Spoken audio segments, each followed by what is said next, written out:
Você está ouvindo o audiolivro Almas em Chamas, uma obra de Eurípides Kiel, pelo Espírito Josué. Capítulo 8.2 Ganância a domicílio. Segunda parte. Evaldo foi convocado por Cal para uma reunião de emergência, tendo sido buscado de helicóptero. Chegando a H&H, foi cientificado por Cal de todo o mistério dos incêndios, inclusive a demissão de Milênio. Cal mandara buscar Evaldo com máxima urgência, pois lembrava-se da conversa que tivera com ele quando houve o grande incêndio na construção da fábrica de ônibus e caminhões da H&H. À época, Evaldo tinha dito categoricamente a mesma coisa que Tom havia confessado. Inclusive, nesse período de tempo, Evaldo se mostrara ótimo administrador de obra de grande porte, pois o cronograma havia se atualizado e não houvera qualquer problema desde que assumira o cargo, a título precário. Cargo no qual, pelos bons resultados, tinha sido oficializado a pedido de Cal junto à direção da construtora encarregada da obra. Cal solicitou melhores explicações quanto àquela história de espíritos perturbadores. E Evaldo, intimamente convicto que estava diante de um profundo e grave processo obsessivo, não titubeou e foi firme. Dr. Cal, adianto ao senhor que, refletindo sobre tudo o que aconteceu aqui, como espírita que sou, tenho a forte impressão de ter sido ação espiritual negativa, não apenas de espíritos desencarnados, mas também de encarnados. Evaldo, espírita há vários anos, médium de consideráveis recursos intuitivos, muito dedicado ao estudo do espiritismo, participava em sua cidade de um grupo mediúnico dedicado às reuniões de desobsessão, ao lado de outros 11 médiums. Naquelas reuniões, nas quais não havia público assistente, aqueles abnegados tarefeiros recepcionavam visitantes espirituais em estado de grande desequilíbrio psíquico e penúria moral. Tais espíritos, trazidos bondosamente por socorristas espirituais, ali recebiam conselhos sobre o Evangelho de Jesus, quase sempre sobre as bênçãos do perdão, pois a maioria era formada de entidades fixadas em vingança. Vingança contra encarnados, aos quais se imantavam em dolorosos processos de acoplamento mental de dificílima disjunção. Muitos desses obsessores agiam conscientemente, mas também não eram poucos que o faziam de forma inconsciente, sob comando hipnótico de algum líder escravizador, também desencarnado, tal como o F.A. Cal convidou. Gostaria de receber sua visita hoje à noite em casa para que possamos conversar melhor. Inclusive, gostaria que minha mulher ouvisse todas essas coisas que você me falou sobre os tais espíritos perturbadores. Com todo prazer, Dr. Cal. À noite irei à sua casa. O diagnóstico espiritual de Evaldo estava correto quanto à causa de todos aqueles tormentosos acontecimentos que haviam atingido a H&H. Conforme havia prometido, após o jantar, Evaldo visitou o casal Cal e Cássia. Mas não estava só. Com ele, assessorando-o mentalmente, estavam Jules e Madeleine. Após ser apresentado a Cássia e Angélica, que fez questão de assistir às explicações que seriam dadas, Evaldo discorreu. O Espiritismo comprova que os encarnados dificilmente estão sozinhos em suas atividades diárias e em suas decisões. Isto porque temos várias vidas e nelas vamos acumulando amizades e inimizades, méritos e débitos. Aqueles que estão no plano espiritual equivocadamente supostos mortos, na verdade têm até mais desenvoltura de ações do que os que permanecem nos laços carnais, isto é, nós, os encarnados. Cal não se conteve e interrompeu. Você está nos dizendo que os mortos saem do túmulo e vêm participar da vida dos vivos? Não estou dizendo que saem do túmulo. O que vai para o cemitério são os despojos carnais que logo se decompõem, mas o espírito que se serviu desse corpo, dando-lhe vida, na desencarnação abandona-o automaticamente e vai para outro plano, outra dimensão.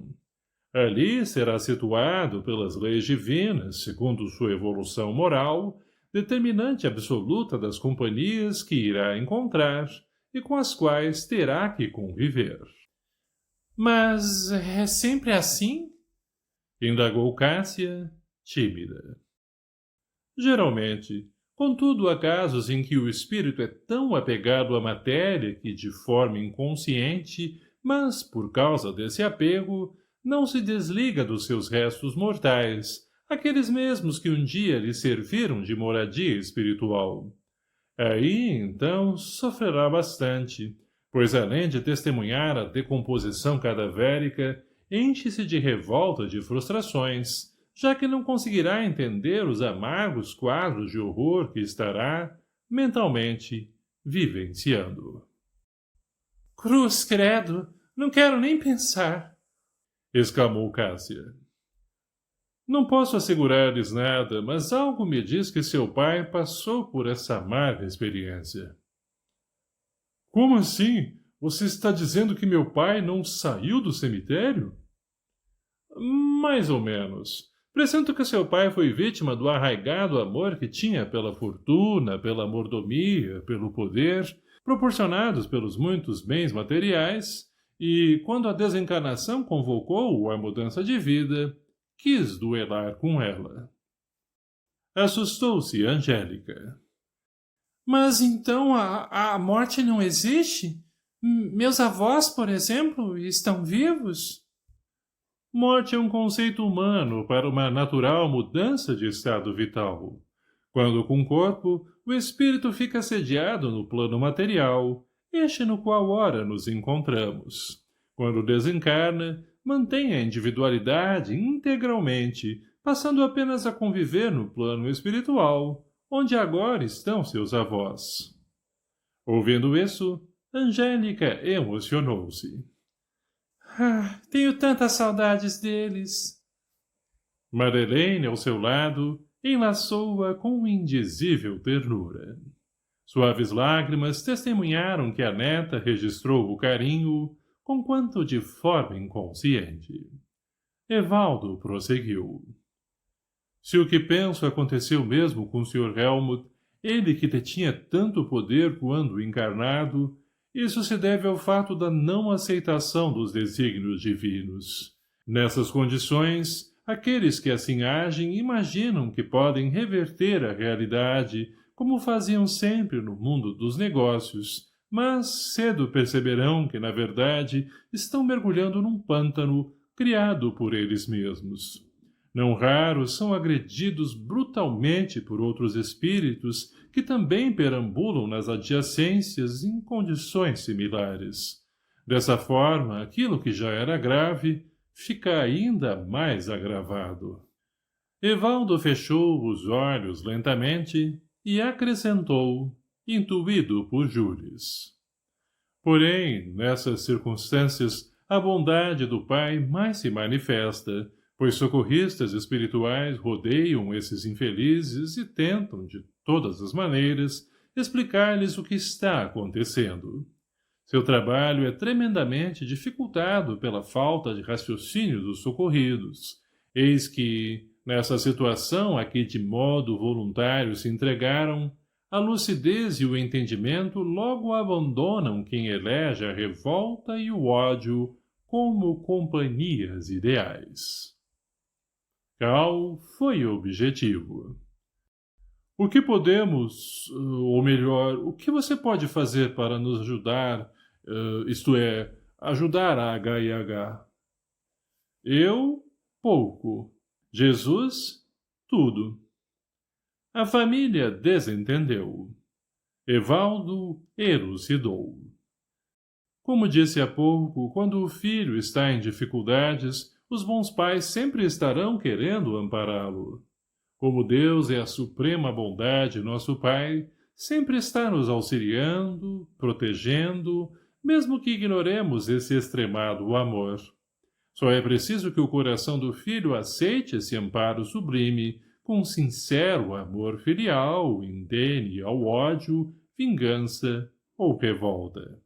Apenas com fé na justiça divina, que jamais erra, jamais mesmo. Evaldo foi mais explícito. Se o Sr. Helmut passou por essa triste fase, e penso que sim, certamente já se livrou dessa voluntária algema ao caixão, pois a dor é professora eficientíssima que nos visitará sempre que a revolta lançar-nos no abismo sem fundo do desamor. Funcionando como abençoada rede de anteparo, susta essa terrível queda e a pouco energiza a razão, anula a anestesia da consciência, induzindo aquele que assim cai ao arrependimento. E quando o arrependimento tem guarida no coração, forças siderais de auxílio apresentam-se, infalivelmente.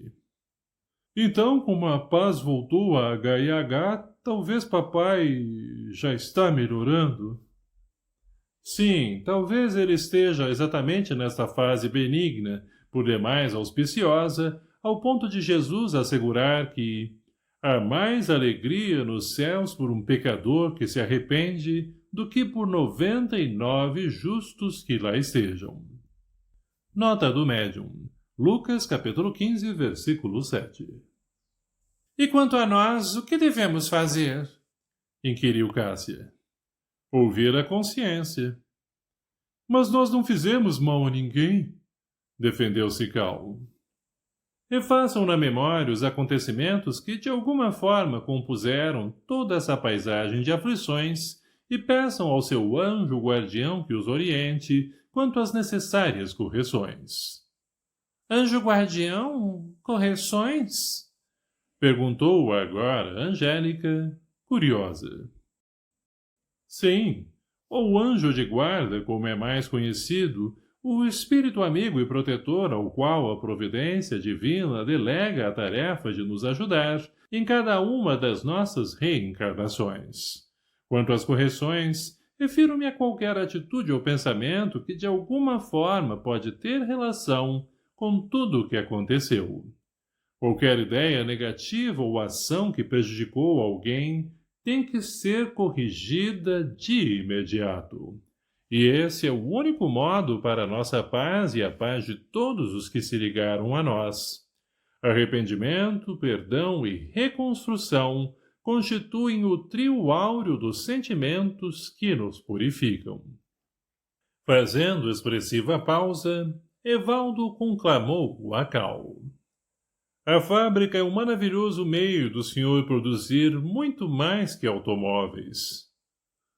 Será possível? O que, por exemplo? O bem dos milhares de empregados e das famílias deles. O valor da indústria não chega aos pés da felicidade que ela pode proporcionar. Como assim? Todo o patrimônio terreno não passa de um empréstimo de Deus, para que o detentor o administre com vistas a, sempre que possível, auxiliar ao próximo. Evaldo julgou prudente encerrar a visita para não sobrecarregar a família com mais considerações. Amanhã terei que ir à minha cidade, pois é o dia da reunião mediúnica a que me referi e não devo faltar. Se Deus permitir e os espíritos amigos conseguirem sensibilizar os irmãos desencarnados envolvidos em toda essa trama, com certeza as coisas irão melhorar. Confiem em Jesus. À saída, presenteou o casal com um exemplar de O Evangelho segundo o Espiritismo, de Allan Kardec.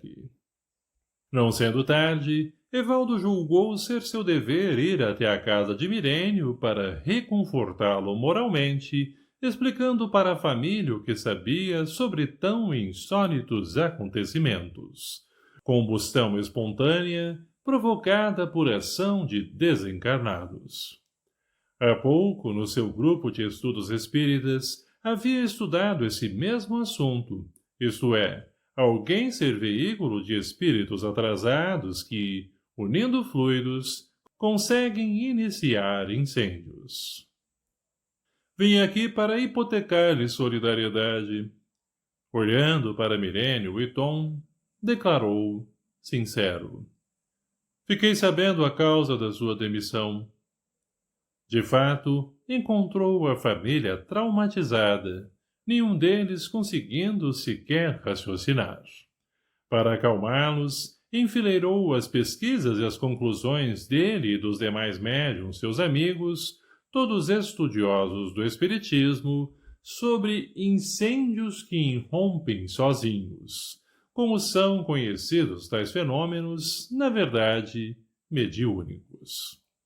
Começou dizendo: fatos idênticos foram objeto de estudos por Camille Flammarion, 1842-1925, segundo consta de sua obra As Casas Mal Assombradas, editada pela Federação Espírita Brasileira. Quem foi Camille Flammarion? Inquiriu Tom. Foi um erudito pesquisador francês, astrônomo de renome internacional. Espírita, amigo de Allan Kardec, muito contribuiu para a consolidação terrena do espiritismo. Para a surpresa de Tom, Evaldo nesse momento presenteou-o com um exemplar daquele livro. Evaldo comentou. Sei que vocês irão ler esse livro, mas permito-me adiantar algumas considerações. Fenômenos de assombramento, tais como rumores, pancadas, algazarra, passos, gemidos, projeção de pedras, móveis derrubados, incêndios espontâneos, grifou a expressão, inexplicáveis, foram denominados de espíritos turbulentos, estudados principalmente na Alemanha e lá designados poltergeist, de polter, fazer barulho, e geist, espírito. E mais, que há intervenção de inteligências invisíveis nas manifestações de poltergeist é incontestável. Foram estudados 532 casos de tais fenômenos, sendo 7 deles incêndios espontâneos. Fez pausa e, com um olhar significativo a Tom, prosseguiu. O autor cita de que tais fenômenos estão associados ao organismo de uma adolescente e registra que iniciou esses estudos de parceria com Allan Kardec em 1804-1869. Além disso, informo que pensava o emérito pesquisador espírita, o russo Alexander N. Aksakov, 1857-1926, sobre os poltergeist.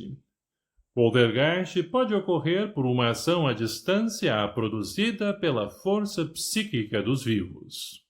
Isso sem contar o pensamento dos outros célebres pesquisadores desses acontecimentos, também citados neste livro. Evaldo encorajou a Tom. Leia o livro, Tom, e verá como esses fenômenos têm explicação racional pelo espiritismo, bem como ficamos sabendo como podemos revertê-los a benefício do próximo e, por extensão, em nosso próprio favor. Em que parte do espiritismo esse assunto está tratado? Várias obras existem comentando tais fenômenos, mas sugiro que vá ao Livro dos Médiuns de Allan Kardec. Ali encontraremos, no capítulo 5, item 90 e seguintes, amplas considerações sobre manifestações físicas espontâneas. Eis algumas delas. São espíritos mais levianos do que maus os que perturbam o repouso alheio. Podem também ser espíritos vingativos. A intervenção voluntária ou involuntária de um médium. Evaldo enfatizou. Recomenda a Kardec que a prece será sempre o melhor meio de ajudarmos a esses espíritos, pois, sendo assistidos, se afastarão.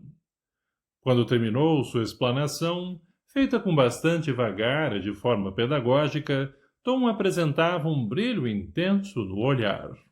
Pela primeira vez, desde que aqueles tormentos haviam se incorporado ao seu dia a dia, encontrava respostas sensatas, embora surpreendentes, para as perguntas doloridas que sua mente fazia.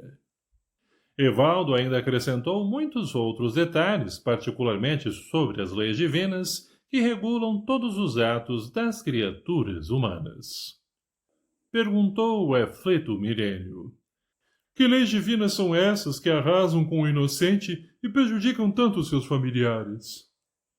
Evaldo não escondeu o que pensava sobre a resposta. Principalmente a lei de justiça, aquela que anda de par em par com outra lei de Deus, a lei de ação e reação, segundo a qual tudo aquilo que alguém faz de bem ou de mal, para quem quer que seja, cedo ou tarde retornará ao agente. Antes que a próxima pergunta fosse feita, adivinhando-a, adiantou-se. E se me perguntarem o que fizeram para que tanto sofrimento e desconforto os alcançasse, já que nunca fizeram mal a nenhuma mosca, como se costuma dizer, por favor, considerem a imortalidade do espírito a partir da sua criação. No longo caminho rumo à evolução, graças a Deus outra lei inexorável para todos os seus filhos e para tudo que criou, o ser humano acumula ações boas e más. Enquanto o saldo for de ações negativas, terá que resgatá-lo com ações contrárias, isto é, aquelas que proporcionem a paz própria e dos semelhantes. Interrompeu o Nilce, até então calada. Só uma pergunta. Como é que nós vamos saber o quanto devemos, para quem devemos e o que fazer? Ouvi dizer que a terapia de vidas passadas mostra o passado de qualquer um. Buscar tal conhecimento na terapia de vidas passadas, denominada TVP, é arriscada a decisão do homem.